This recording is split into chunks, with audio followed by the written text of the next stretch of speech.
I did not take back this land for power. I took it back so every Bukinabe, rich or poor, can finally stand on soil that truly belongs to them. Burkina Faso has taken one of the boldest decisions in modern African history. It declared that every inch of land now belongs to the state. This means no individual, no company, and no foreign government can claim permanent ownership ever again. The announcement shocked the world, not because it was aggressive, but because it dared to challenge a system that has existed for more than 100 years. For decades, land in Africa has been quietly taken, bought, leased, and manipulated by powerful groups, both local elites and foreign investors. Farmers lived on land they did not own. Villages were pushed aside for mining projects. Traditional communities struggled to protect the soil their ancestors lived on for centuries.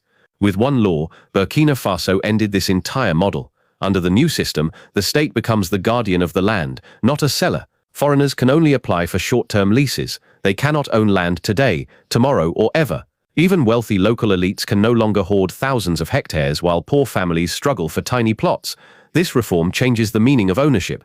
Instead of selling land to the highest bidder, the government gives people access based on citizenship, not wealth. Every Burkinabe now has an equal right to use the land, whether they are rich or poor, farmer or student, man or woman. But the aim is not to lock land away. The goal is to protect it, to make sure the land is used for food, homes, energy, and national development, not for foreign profit. Burkina Faso's message is simple: our land is not for sale, but it is for our people. This decision marks the beginning of a new chapter where land becomes a tool for dignity, not exploitation. President Ibrahim Traore did not just pass a law, he changed the national mindset. His reform is considered radical by outsiders, but for ordinary citizens, it feels like a long-delayed truth finally being spoken aloud.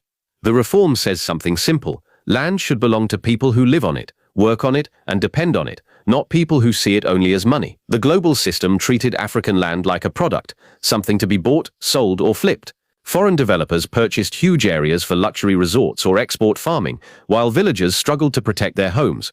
Traore's government refused to continue this silent loss.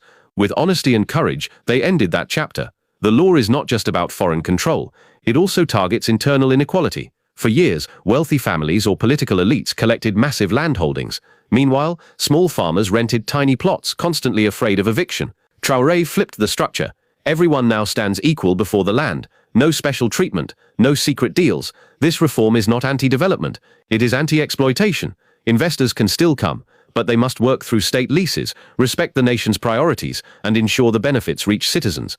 It forces foreign companies to adjust to Burkina Faso, not force Burkina Faso to adjust to them. Most importantly, the reform restores a sacred idea: the bond between land and people. Long before colonization, African communities saw land as life, identity, and heritage.